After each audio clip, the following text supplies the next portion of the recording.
मित्रों, एक कुत्ते ने बताया, स्त्रियों को पराये पुरुष क्यों अच्छे लगते हैं।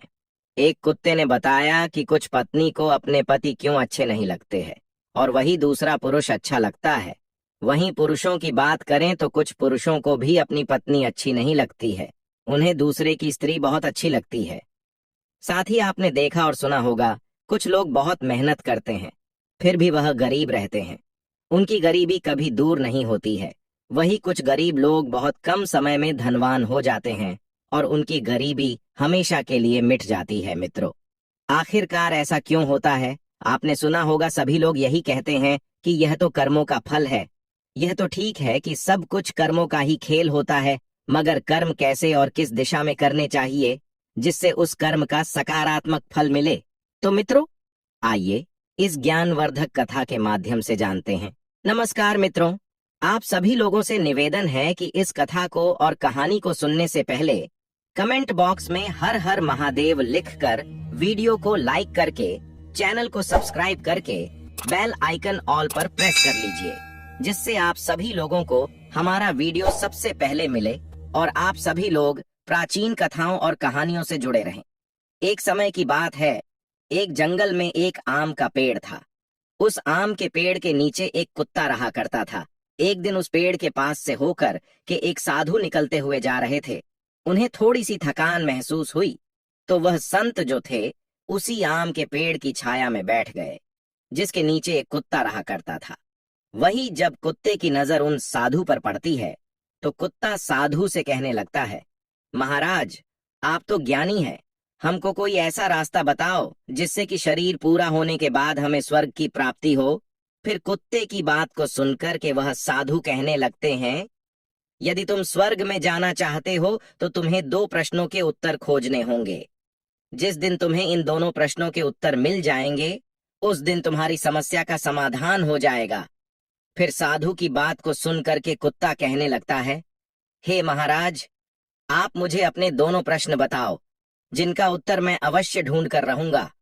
फिर साधु कहता है, हे कुत्ते, मेरा पहला प्रश्न है, भगवान को किस प्रकार भोग लगाने से भिखारी भी राजा बन जाता है? और मेरा दूसरा प्रश्न है, स्त्री को दूसरे का पति और पुरुष को दूसरे की पत्नी क्यों अच्छे लगते हैं? मित्रों, इस प्रकार दोनों प्रश्न बता करके वह साधु वहां से चला जाता है। वहीं साधु के चले जाने के बाद में कुत्ता उन दोनों प्रश्नों का उत्तर ढूंढने के लिए चारों तरफ भटकता रहता है, पर उन्हें संतुष्ट भरा उत्तर नहीं मिल पाता है। और इस प्रकार जब कुत्ता परेशान हो जाता है तो उसकी मुलाकात एक बूढ़े गिद्ध से हो जाती है। वही वह बूढ़ा गिद्ध जो था कुत्ते से कहता है कि तुम भगवान श्री कृष्ण के पास जाओ, वही तुम्हारी समस्या का समाधान कर सकते हैं। मित्रों, इस प्रकार कुत्ता बूढ़े गिद्ध की बातों को सुनकर के भगवान श्री कृष्ण के पास मिलने को चल देता है। चलते चलते वह एक नदी के पास पहुंच जाता है। वहां पर वह कुत्ता देखता है कि भगवान श्री कृष्ण और उनकी प्रिय राधा रानी एक बरगद के पेड़ के नीचे उस नदी के पास में बैठे हुए थे। फिर वह कुत्ता भगवान श्री कृष्ण के पास जाकर के उन्हें अपनी समस्या बताता है। तो कुत्ते की बात को सुन करके भगवान श्री कृष्ण कुत्ते से कहते हैं, हे स्वान, मैं तुम्हें एक छोटी सी कथा सुनाता हूँ।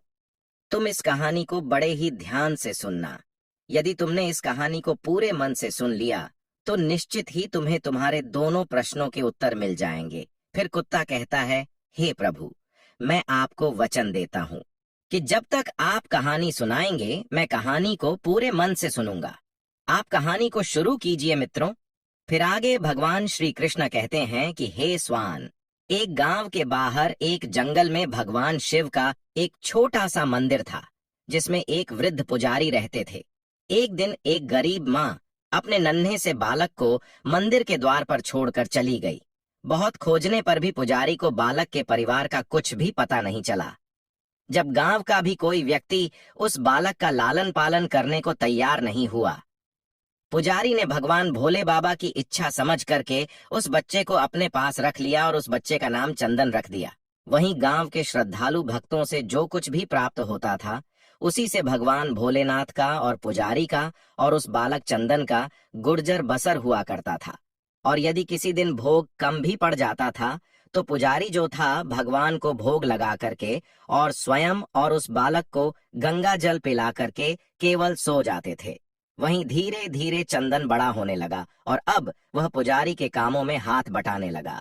वृद्ध पुजारी को अब कुछ आराम मिलने लगा, इसीलिए पुजारी ने अब चंदन को मंदिर की सफाई, भगवान भोलेनाथ की पूजा और उनको भोग लगाना और उनकी आरती करने की विधि अच्छी प्रकार से समझा दी। और स्वयं पुजारी जो थे भगवान भोलेनाथ के नाम जप और संकीर्तन में अपना समय व्यतीत करने लगे। वहीं एक दिन भगवान भोलेनाथ के मंगलकारी नाम का जप करते हुए उन पुजारी के प्राण टूट गए।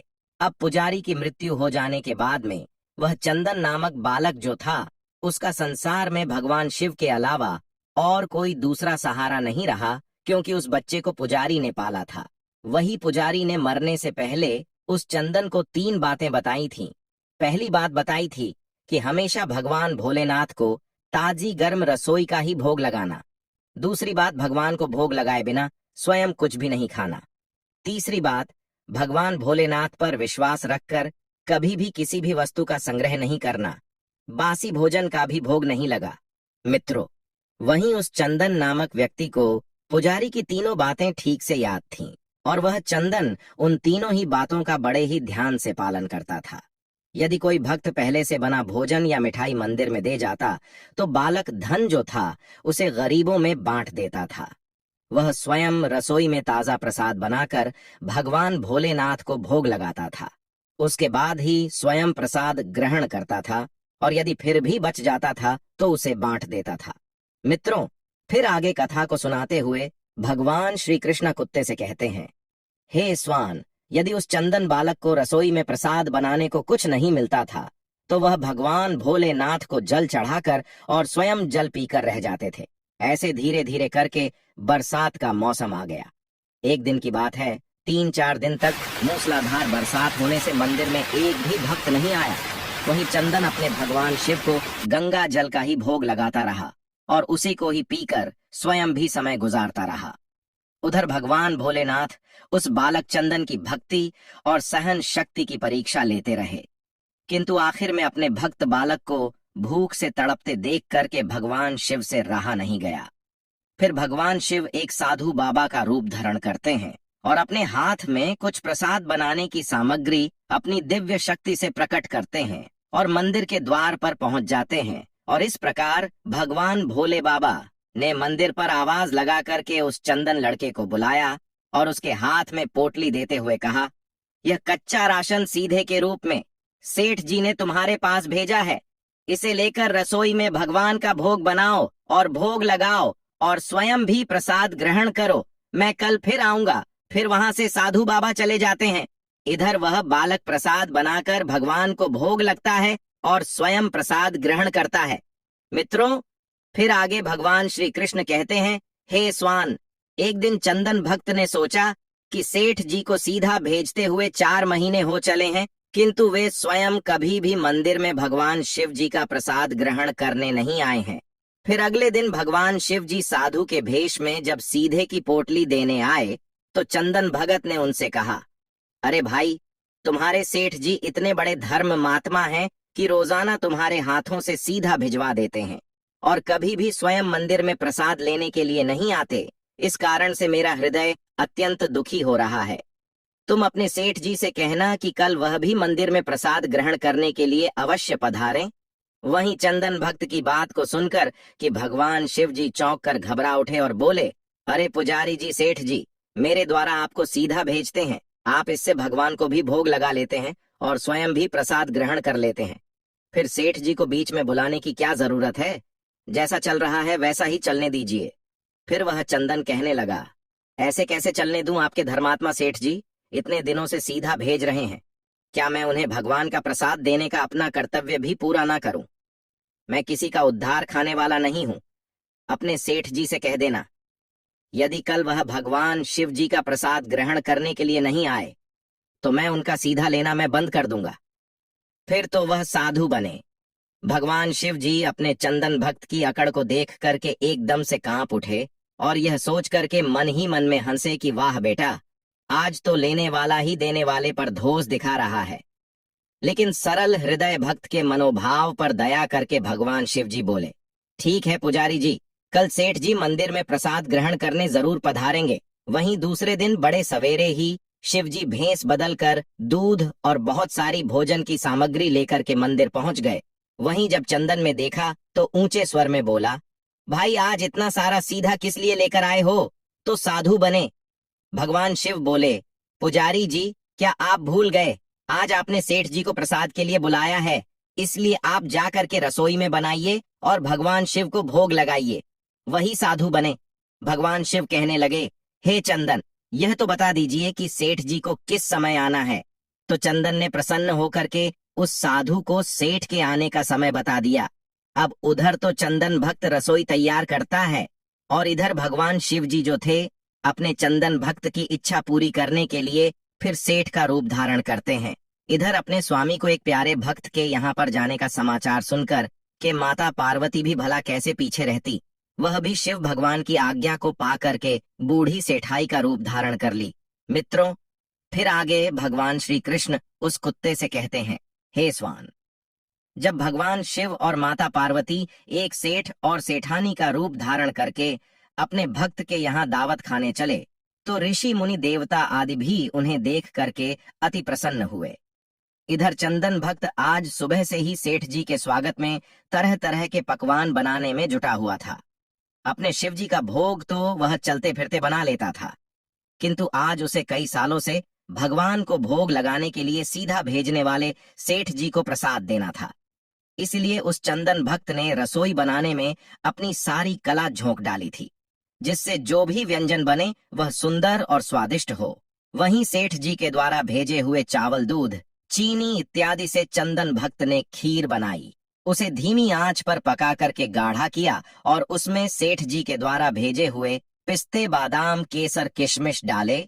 फिर चंदन पुनः स्नान करने चला गया ताकि स्वच्छ वस्त्र पहन करके भगवान शिव जी को भोग लगा सके और उसके बाद में सेठ जी को उनका प्रसाद दे।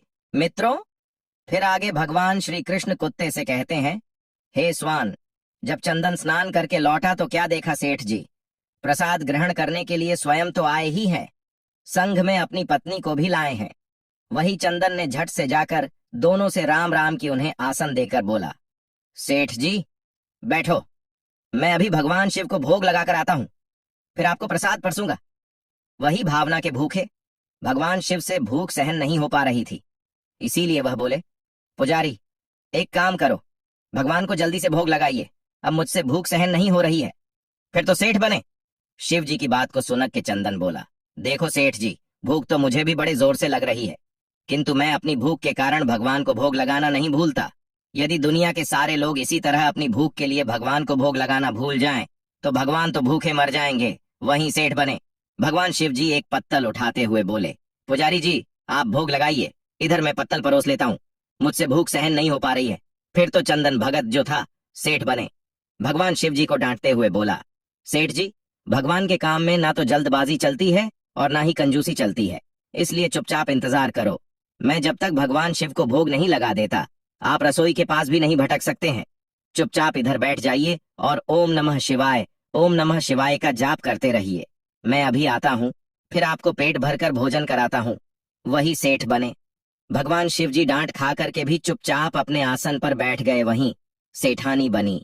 माता पार्वती जी उनकी यह दशा देखकर कि बड़ी मुश्किल से अपनी हंसी रोक पाई, लेकिन जैसे ही चंदन ने पत्तल में सामग्री लेकर भगवान को भोग लगाने मंदिर में गया, इधर भगवान शिव जी और माता पार्वती जी को मौन रहने का संकेत करते हुए चुपके पैर रखते हुए रसोई में पहुंच गए और उन्होंने एक एक व्यंजन उठा करके छकना शुरू कर दिया। वहीं भगवान शिव जी तो प्रसाद को छक कर सोच में पड़ गए, क्योंकि खीर में चीनी की जगह नमक भरा हुआ था और सब्जी में चीनी भरी हुई थी। वहीं जैसे ही भगवान शिव ने रोटी का एक कोरा तोड़ करके मुंह में डाला तो वह सीसी करने लगे, क्योंकि रोटी में मिर्च भरी थी। वहीं शिव जी सीसी करते हुए उल्टे पैर भाग गए और अपने आसन पर जा बैठे। वहीं माता पार्वती जी अपने स्वामी की ऐसी हालत देखकर के खिलखिला करके हंस पड़ी। इससे पहले कि भगवान शिव जी माता पार्वती के सामने कुछ सफाई दे पाते, चंदन भक्त ओम नमः शिवाय का जप करते हुए रसोई में पहुंचा और उसने भोग को रसोई में मिलाकर के उसे पवित्र बना डाला और फिर सेठ जी के सामने पत्तल में परोस दिया और बोला, सेठ जी, मैंने भगवान को भोग लगा दिया है, अब आप भी प्रसाद ग्रहण करिए। कुछ देर ऐसे ही बीत गया, फिर भी वह सेठ प्रसाद ने ग्रहण किया तो चंदन बोला, सेठ जी अब क्या हो गया आपको? अभी अभी तो आप इतने उतावले हो रहे थे, आपको बहुत तेज भूख लग रही थी, पर अब आप खाने में इतनी देरी क्यों कर रहे हैं? आप जल्दी से प्रसाद ग्रहण करो, तभी तो माता जी भी प्रसाद ग्रहण करेंगी और उसके बाद में फिर मैं प्रसाद पाऊंगा। वहीं चंदन की बात को सुनकर के भगवान शिव जी चुपचाप खीर का कुल्हड़ उठाया और सारी नमकीन खीर घट घट पी गए। कुल्हड़ खाली होने की देर थी कि चंदन ने उसे झट से भर दिया। अपने प्रिय भक्त के हाथों परोसे हुए भोग में भगवान को आज दुगना स्वाद आने लगा। चंदन परोस सता गया और भगवान शिव जी पीते गए। वहीं माता पार्वती बैठी हुई भक्त और भगवान दोनों के प्रेम को देख करके मंत्रमुग्ध होती रही। अब सारी रसोई समाप्त हो गई तो भगवान ने एक जोर की डकार ली। वहीं चंदन को होश आया और बोला, वाह सेठ जी वाह, मैं ही बावला था जो आज इतनी थोड़ी सी रसोई बनाई। मुझे पता होता कि आपको प्रसाद ग्रहण करने का इतना बड़ा शौक है तो मैं और ज्यादा रसोई बनाता। वहीं भगवान शिव जी अपने पेट पर हाथ फेरते हुए सेठानी बनी माता पार्वती की ओर मुस्कुराकर देखते हुए बोले, पुजारी जी, मैं इतना रोज खाना कहाँ खाता हूँ, किंतु आज प्रसाद इतना स्वादिष्ट बना था कि अपने पर बस ही नहीं रहा और मैं खाता चला गया। किंतु तभी चंदन भक्त रोवासा होकर बोला, सेठ जी, वह तो आपने ठीक किया, लेकिन माता जी तो भूखी रह गई, रसोई तो आपने सारी साफ कर दी। फिर तो माता पार्वती पर चंदन की उदासी देख करके रहा नहीं गया। उन्होंने बची हुई खीर की 4 बूंदें अपने कंठ में टपका ली, पर भगवान शिव जी द्वारा भोग लगाने से प्रसाद में अद्भुत अलौकिक स्वाद भर गया था। ऐसी सुगंधित और मीठी खीर छककर जगत जननी की आकंठ तृप्त हो गई और उनके तृप्त होते ही सृष्टि का प्रत्येक प्राणी तृप्त हो गया। फिर चंदन बोला, सेठ जी, आपने और माता जी ने प्रसाद ग्रहण कर लिया, इससे मुझे अत्यंत संतोष हुआ है। समझ लीजिए, आप दोनों द्वारा प्रसाद ग्रहण करने से मेरा पेट भर गया, किंतु मैं भी एक दाना ले ही लेता हूँ, जिससे कि भगवान शिव जी के प्रसाद का अनादर ना हो। और ऐसा कहकर के चंदन ने इसी खीर के पत्तल में लगा हुआ एक चावल का दाना उठाकर के अपने कंठ में डाल लिया। वहीं चावल के एक दाने से ही उस चंदन की मन की इच्छाओं की तृप्ति हो गई। मित्रों, फिर आगे भगवान श्री कृष्ण कुत्ते से कहते हैं, हे स्वान, वहीं उसके ज्ञान के नेत्र खुल गए और उसने क्या देखा कि उसके सामने यानी चंदन भगत के सामने भगवान शिव जी और माता पार्वती जी आशीर्वाद की मुद्रा में मुस्कुराते हुए खड़े हैं। फिर तो भगवान शिव और पार्वती जी का असली रूप देख करके चंदन भगत दौड़ करके उनके चरणों में लौट गया। वहीं भगवान शिव ने चंदन भक्त को हाथों से आशीर्वाद देते हुए कहा, बेटा बताओ तुम्हें क्या चाहिए?